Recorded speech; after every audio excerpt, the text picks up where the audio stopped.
God, every time I film, I burp. Every time.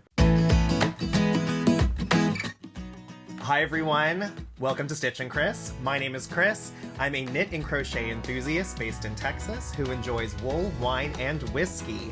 So this is a different format. We're not going to be doing episode 4 just yet. I realized we are going to be talking about temperature blankets because when I was filming this segment for episode 3, it was just so long, and I thought we can really put so much into its own episode about what I want to talk about the temperature blanket with. And you're probably thinking, well, Chris, it's March. Why are you doing this now? Well, March was when I was really finding my first speed bumps to kind of go and losing motivation, getting back into the motivation. And so if I was feeling that, I'm sure others are too. So this is kind of just my heartbeat check. How you doing? Are you okay? What can we do to get through this?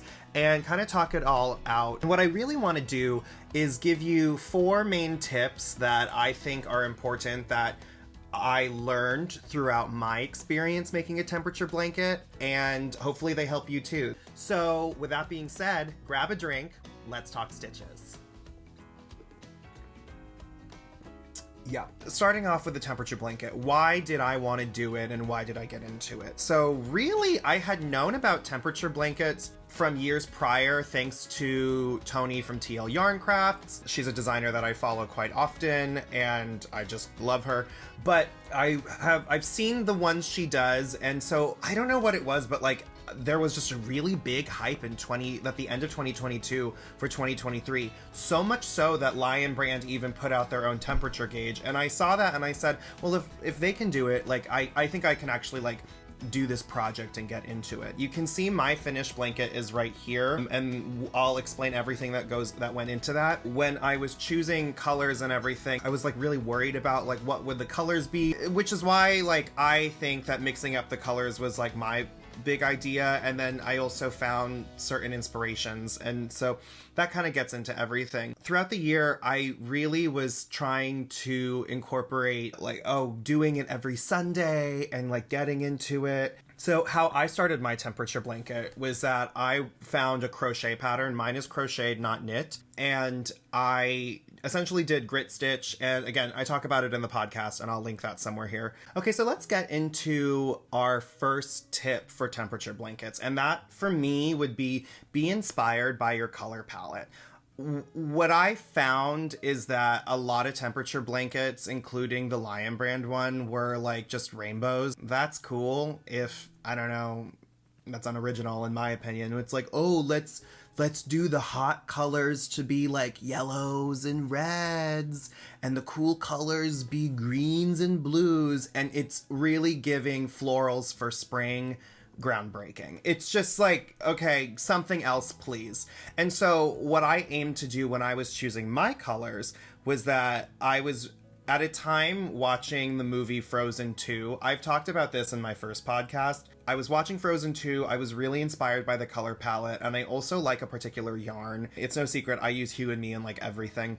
And their color palette was extremely wide ranged. And so what I was doing when watching the movie, I was taking down notes, and I was getting a bunch of concept art for the movie, and I was kind of picking out the colors from there to see if the yarn palette had the same things. And so I really focused in on let's take Anna and Elsa and their color costume as the movie keeps progressing. Surprisingly enough, Anna actually has some dark colors. There is I included the smoke color for it's her later costume when she's just in the black. And then Elsa has all of her blue. So what I did was that I mixed up all the colors to kind of make it okay, so the lighter colors would be more into the warmer months, and then the cooler colors obviously would be doing all of that. But I think it turned out well. You can kind of see it back here. The January strip is this one.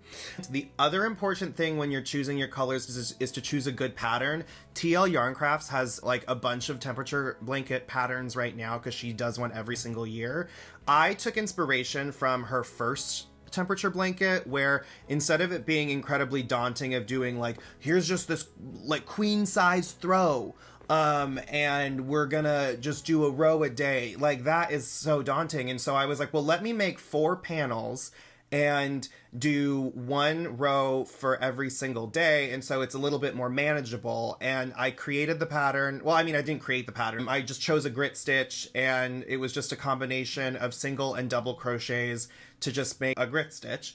You would work them every single week. And so it was kind of exciting at first to kind of wake up and go and write down the temperature and like really get into it. And then on Sundays, my goal was that I would work all the rows for the week. And interestingly enough, at the very end of it, I said, okay, well, we also need to weave in these ends. It's more manageable to weave them and weave in the ends as you go. And I think that's really key and very important as you continue going. Don't save it for the last minute, because you're just going to get tired of just looking at it being like, oh my God, I have literally hundreds of ends to weave in here. Like, it's kind of ridiculous. So that's kind of where I'm going. Be really inspired. And every single time I kind of like lost my momentum, I would think like, I would watch the movie again. I would get inspired from there. I would look at the palettes and go, I did this for a reason. And I think that that's kind of really important to me. And I think that the result turned out great. And yeah, just be inspired by your color palette, choose a good pattern, and then go from there. The second tip I'm going to give is to make sure the temperature gauge that you create is specific for your region of your home or wherever you're choosing. Because Lion Brand Yarn came out with their own temperature gauge and like live streamed about it, and they were using their own yarns, and that's fine, whatever.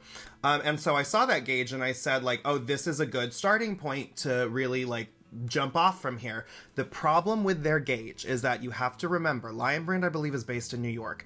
And so you have, their gauges were like separated by 10 degrees of each number.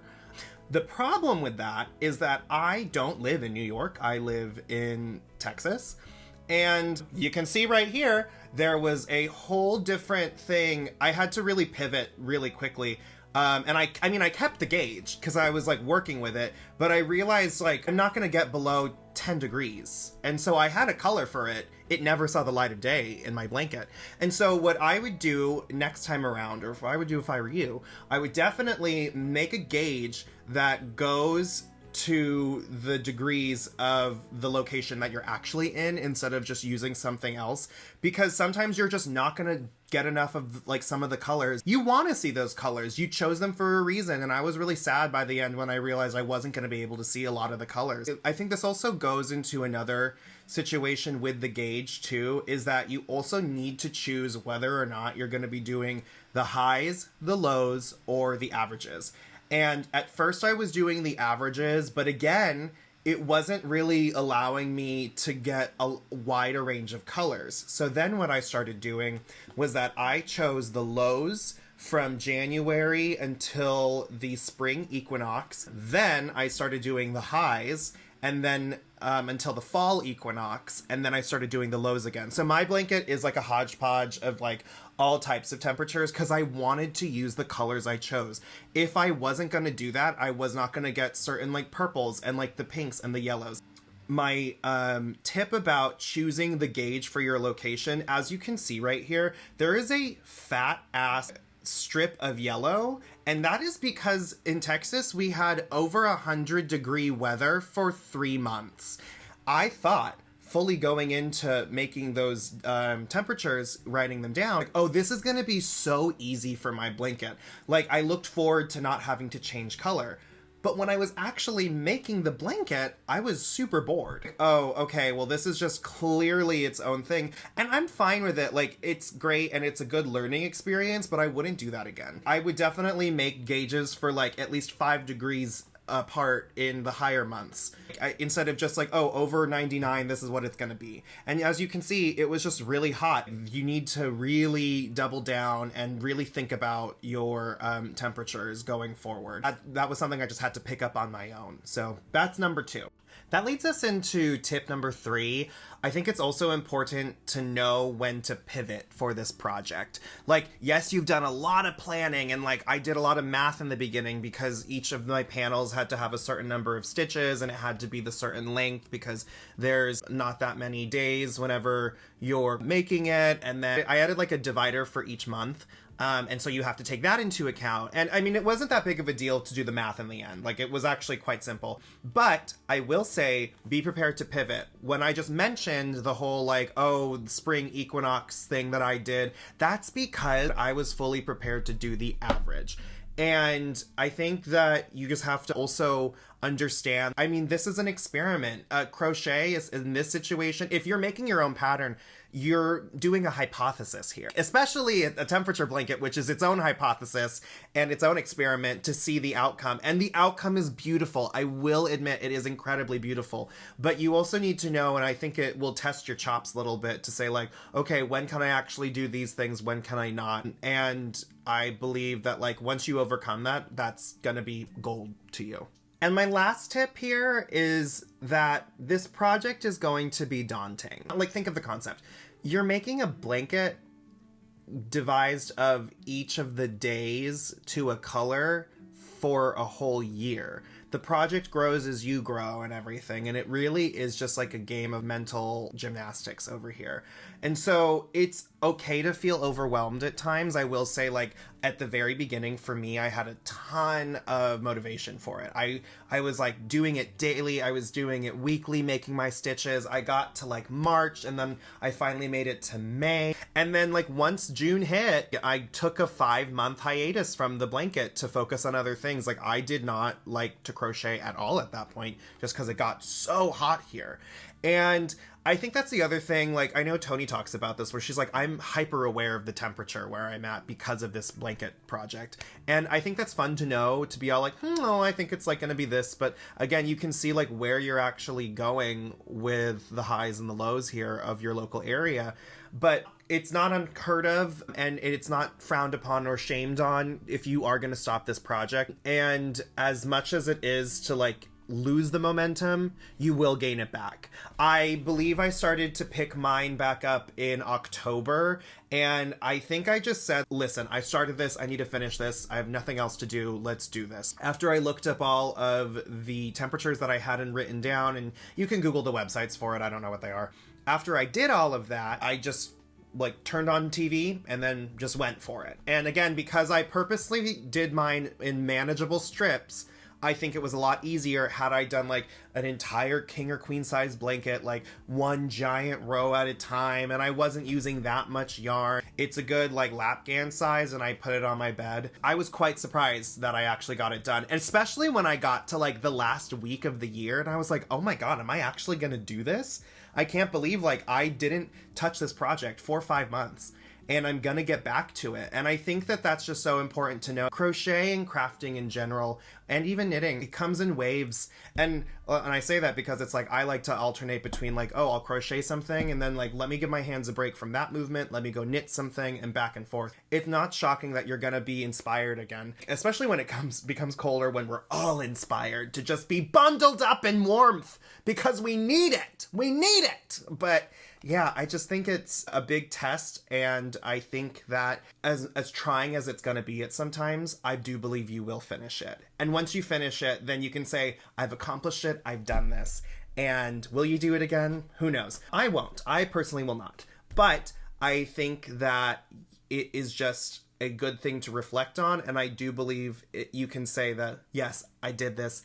I'm confident, and we can tackle on, I don't know, a sweater. And I mean, those are kind of easy in retrospect, but who knows? And those were my 4 tips to how to survive making a temperature blanket, of things that I learned, things I want you to know, and I hope you continue to persevere here. I believe that you can do this. I will not be doing one this year, unfortunately. I'm actually working on another yearly project. It's 2 of 1 Zodiac Icons blanket. I'll probably be talking about it in episode 4. And if you continue to like this content I make, please like, comment, and subscribe. At first I was like, kind of like, you don't have to, and now I'm shameless. I'm like, do it if you want it, because you're going to be getting these videos whether you like it or not. So support the channel if you want to do any of that. Thank you so much. Bottoms up, finish your drinks, everybody, and we'll see you next time. Happy stitching.